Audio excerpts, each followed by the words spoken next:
एक घमंडी बुआ सास की 5 बहुएं। आज तो मैं बहुत खुश हूँ। मेरे पांचों भतीजों का रिश्ता तय हो गया। मिठाई बांट देती हूँ। अरे रमा, जानकी, अरे आओ आओ, मैं तुम्हारा मुंह मीठा कराती हूँ। अरे क्या बात है मीनाक्षी, तू बड़ी खुश है। ऐसी क्या बात है जो तू हमारा मुंह मीठा करवाएगी? अरे मेरे पांचों भतीजे का रिश्ता तय हो गया है। कुछ ही दिनों में शादी कर दूंगी, इसलिए मिठाई बांटने आई हूँ। ले खा। अरे तूने तो हमारा मुंह भर दिया, कुछ बोला भी नहीं जा रहा ठीक से। खाने के बाद रमा कहती है, अरे मीनाक्षी, तुझे ज्यादा खुश होने की जरूरत नहीं है, और तू इतनी प्यारी है कि तेरी 5 बहुएं तुझ पर हुक्म चलाएंगी।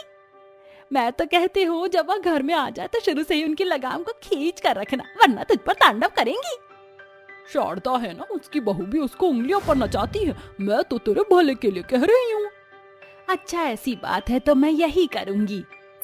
ऐसा कहकर मीनाक्षी चली जाती है। वहीं दोनों पड़ोसन ताली मारकर कहती हैं, अरे वाह, आखिर हमने मीनाक्षी के दिमाग में बहू के खिलाफ बीज बो ही दिया। कुछ ही दिनों में मीनाक्षी अपने 5 भतीजे की शादी कर उनकी पत्नियों को घर ले आती है और उनका गृह प्रवेश करती है। दरअसल उन 5 बेटों की मां चल बसी थी। ऐसे में सिर्फ मीनाक्षी ने ही उन 5 को पाला और अब उनकी शादी कर दी। तभी 5 बहू उसके पैर छूती हैं और बड़ा बेटा नमन कहता है, मैं तुम 5 को एक बात कहना चाहता हूँ। और बुआ जी, आपने हमें बिल्कुल माँ की तरह पाला। आज वो भले ही हमारे बीच नहीं है, लेकिन अगर होती तो आपके जितना ही प्यार करती। आज आपकी वजह से हम 5 ने अच्छी पढ़ाई करके नौकरी हासिल की और अब आपके आशीर्वाद से ही घर संभालेंगे।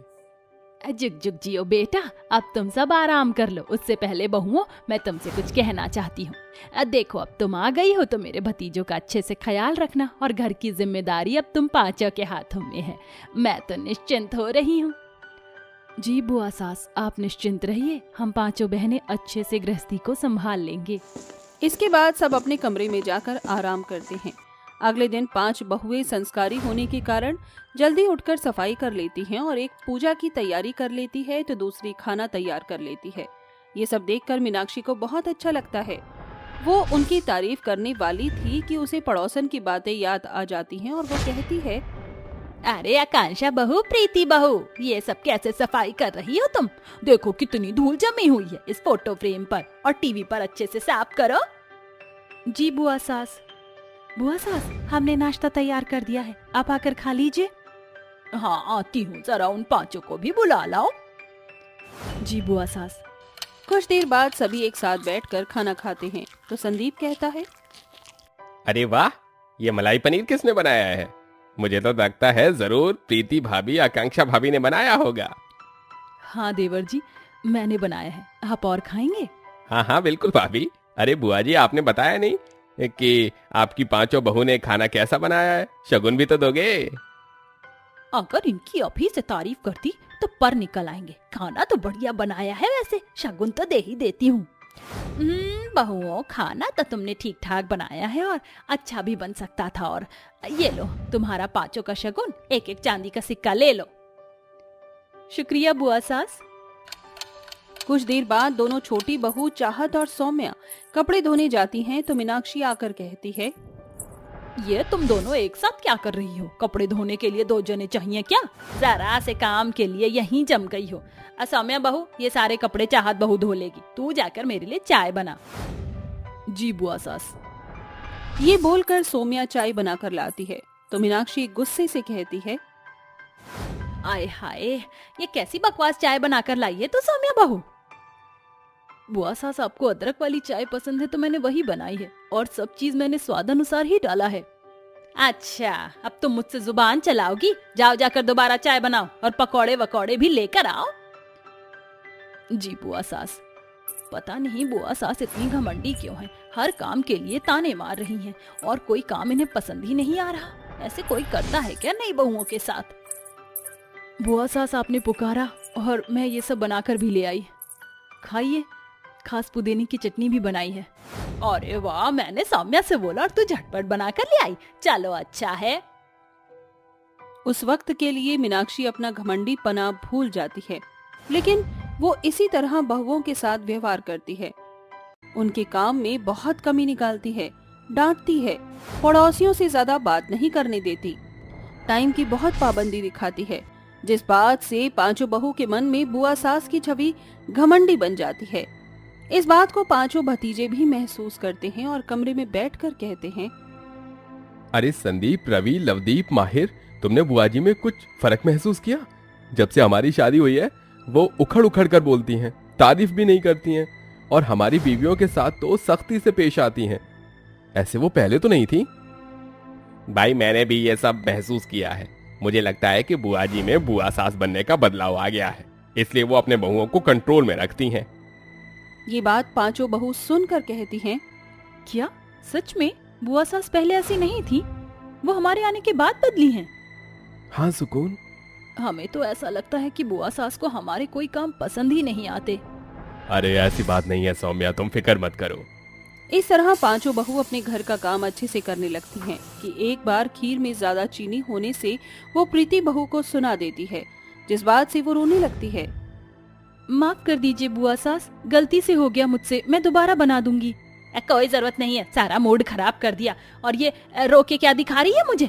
इससे कोई फर्क नहीं पड़ेगा।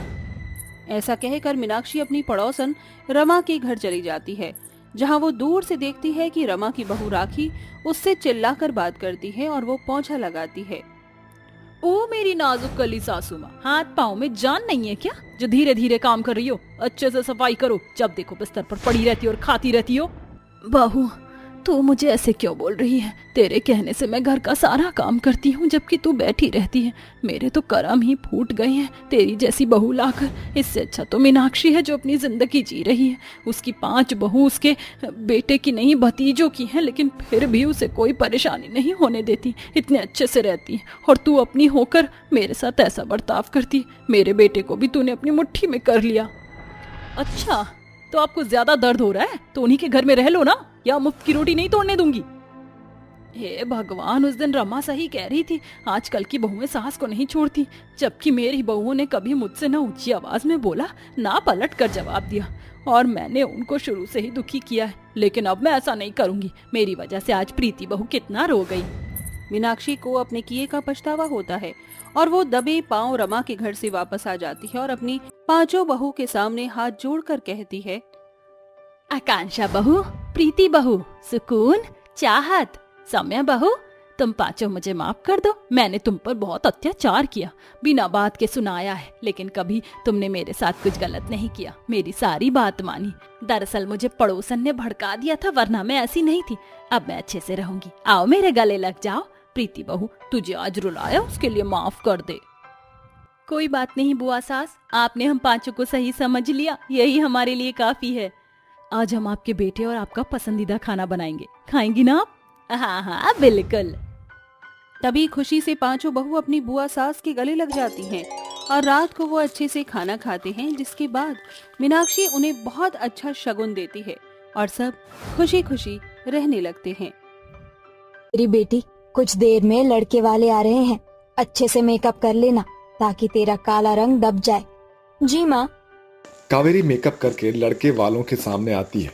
तभी लड़के का पिता रामलाल मेकअप से उभरी कावेरी के खूबसूरत चेहरे को देखकर कहता है, अरे वाह गिरधारी भाई, बेटी तो तुम्हारी चांद का टुकड़ा है। अब तो यही मेरे घर की लक्ष्मी बनेगी। आप शादी की तैयारी कीजिए। भाई साहब, आप तो देख ही रहे हैं, हम इस सकेती में दिन काट रहे हैं, इसलिए हम आपको दहेज नहीं दे सकेंगे। अरे समधन जी, निश्चिंत रहिए, मुझे दहेज में कुछ नहीं चाहिए। आप बस 2 जोड़ी कपड़े में अपनी बेटी को विदा कर दीजिएगा। हाँ, हम चलते हैं, शादी की भी तैयारी तो करनी है। कावेरी की शादी तय हो जाने के बाद ममता खुशी से भरकर गांव के हर घर में बताशे बांटती है, जिस पर प्रेमा पूछती है, क्यों री ममता, बड़ी खुश लग रही है? कावेरी की शादी तय हो गई है। ढलते दिनों के साथ कावेरी की शादी की घड़ी आ पहुंचती है और दुल्हन बनी कावेरी कहती है, माँ, पिताजी, आप दोनों सही नहीं कर रहे। झूठ के आधार पर जोड़ा गया रिश्ता कभी नहीं फलता। झूठ नहीं बोलते तो क्या करते? तेरे काले रंग के कारण अब तक के सारे रिश्ते टूट गए हैं। मुश्किल से रिश्ता लगा है। तेरे रिश्ते ढूंढ ढूंढ कर इस गरीब बाप के पैर घिस गए हैं। अब अपने ससुराल चली जा। इसके बाद ममता कावेरी को मंडप में लाकर बिठा देती है, मगर जैसे ही फेरे शुरू होते हैं पीट पीट कर बहुत जोरदार बारिश होने लगती है, जिस कारण सारा मेकअप धुल जाता है और कावेरी के काले रंग का सच सभी के सामने आ जाता है। इतना बड़ा धोखा, इस चांद से चेहरे के पीछे का सच ये है, अब ये शादी नहीं होगी, चलो गांव वालों। रामलाल और बारातियों को लौटता देखकर गरीब गिरधारी रामलाल के पैरों पर गिरकर अपनी पगड़ी रखते हुए कहता है, ऐसा मत कीजिए रामलाल जी, मेरी बेटी को ठुकरा कर मत जाइए, मैं आपके पैर पड़ता हूँ। हद धोखेबाज, चलो गांव वाले लोगों। गिरधारी इस सदमे को सह नहीं पाता और वहीं पर दम तोड़ देता है। कहाँ तो उस गरीब के घर से बेटी की डोली उठने वाली थी, मगर पिता की अर्थी उठ गई। इसी तरह से दिन बीतते गए और ममता ने कावेरी की शादी एक साधारण परिवार में कर दी और विदाई के वक्त आंसुओं से भरकर कहा, कावेरी बेटी, तेरी गरीब माँ के पास तुझे दहेज में देने के लिए रुपया पैसा तो रहा नहीं, इसलिए तुझे ये कढ़ाई दे रही हूँ, जा बेटी।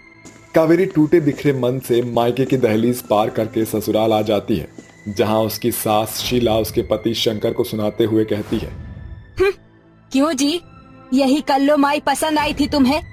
कहाँ मेरा रघु, कहाँ ये? बस करो भाग्यवान, और वैसे भी तुम्हारा बेटा कोई हीरा नहीं है, समझी? अब से ये इस घर आंगन की लक्ष्मी है, आया समझ में तुम्हें? अरे शीला, जरा देख तो, तेरी काली कलूटी बहू दहेज में अपने ही जैसी काली सी कढ़ाई लाई है। इन गरीबों ने तो तुझे ठग लिया। अच्छा, हम चलती हैं। सभी पड़ोसन कावेरी के काले रंग और उसके साथ आई कढ़ाई की हंसी उड़ाकर चली जाती है। अगले दिन सुबह का सूरज उगने से पहले कावेरी घर आंगन लीप पोत कर नहा धोकर पूजा करके अपनी सास शीला से कहती है, माँ जी, आज ससुराल में मेरा पहला दिन है। पहली रसोई में क्या बनाना है? रसोई में राशन रखा है। सबसे पहले गुड़ की खीर बनाकर चूल्हा पूज दियो और फिर छोले पूरी बना दियो। अब खड़ी क्या है? अपना काला मनहूस चेहरा लेकर मेरी नजरों से दूर हो जा। सास की फटकार सुनकर बेचारी बहू रोते हुए रसोई में आती है, जहाँ थोड़ा सा राशन देखकर वो कहती है, ये क्या, इतने थोड़े से राशन में क्या बनेगा? मैं जानती हूँ सासू माँ ने ये सब मुझे घर से भगाने के लिए किया है, मगर मैं यहाँ से नहीं जाऊंगी। ये ठान कर कावेरी जैसे ही कढ़ाई को चूल्हे पर चढ़ाती है, कढ़ाई सुनहरी रोशनी से भर जाती है और कढ़ाई की पैनी घी से भरकर पूरी पकवान तलकर बाहर निकलने लगती है, जिसे देखकर गरीब बहू की उदासी खुशी में बदल जाती है। ये कैसे हुआ? मैंने तो कढ़ाई में राशन का एक भी दाना नहीं डाला, फिर आखिर इतने सारे पकवान कैसे आए? कावेरी अभी ऐसा कह ही रही होती है कि तभी जादुई कढ़ाई बोल उठती है, क्योंकि मैं जादुई कढ़ाई हूँ कावेरी। कढ़ाई को बोलता देखकर कावेरी डर से भरकर पीछे हट जाती है। मुझसे डरो मत, मेरा जादू तुम्हारे पुश्तों के हाथों का प्रतिफल है। तुम्हारे परदादा हलवाई थे, उन्होंने मुझ जादुई कढ़ाई की बहुत कदर की और मुझे संजो कर रखा, इसलिए आज मैं तुम्हारे पास हूँ। जाओ और मुझसे बने पकवान अपने ससुराल वालों को खिलाओ। फिर कावेरी जादुई कढ़ाई में बने पकवानों को मेज पर परोसती है, जिसे खाकर शंकर वाहवाही करते हुए कहता है, अरे वाह नई बहू, क्या स्वादिष्ट खाना बनाया है तुमने, और ये खीर तो अमृत के जैसे लगती है, खाते ही मुंह में घुल जा रहा है। ये लो तुम्हारा शगुन। शुक्रिया ससुर जी। अपनी काली बहू की बड़ाई होता देखकर सास चिढ़कर मन ही मन कहती है, मैंने तो इस जली उबली को नाप जोक कर राशन दिया था और दूध तो दिया नहीं था, फिर इसने इतना सब बनाया कैसे? कुछ तो चक्कर है। शीला को कावेरी पर शक हो जाता है, जिसके बाद वो लुक छिप कर बहू को रसोई में काम करते वक्त नजर रखने लगती है, मगर अभी तक उसे इस जादुई कढ़ाई के बारे में पता नहीं चलता। फिर एक सुबह, नई बहू, अरियो नई बहू, अरियो निखट्टू कहाँ मर गई? जी माँ जी, आपने बुलाया? हाँ, वो आज मुझे मालपुए खाने का बड़ा मन कर रहा है, जाकर बना ला। सास की फरमाइश पर बहू का चेहरा फीका पड़ जाता है और वो हाथ मलते हुए कहती है, हाय मर गई, मुझे तो मालपुए बनाना आता ही नहीं, क्या करूँ क्या करूँ? हाँ, अरे मैं तो भूल ही गई थी, मेरी जादुई कढ़ाई है ना। ठीक है माँ जी, मैं बना कर लाती हूँ।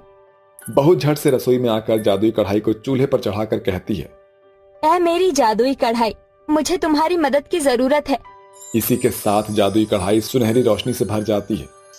कहो कावेरी, तुम्हें मुझसे क्या मदद चाहिए? जादुई कढ़ाई, मुझे मालपुए चाहिए। बहू के इतना बोलते ही जादुई कढ़ाई से ढेर सारे मीठे मालपुए निकलने लगते हैं और शीला कहती है, अच्छा, तो नई बहू के रसोई का राज ये जादुई कढ़ाई है। बहू सास को मालपुए परोसती है, तभी सास सारे गिले शिकवे मिटाकर कहती है, नई बहू, तूने अपनी जादुई कढ़ाई की बात मुझसे क्यों छिपाई? ये राज आज मेरे सामने खुल गया है।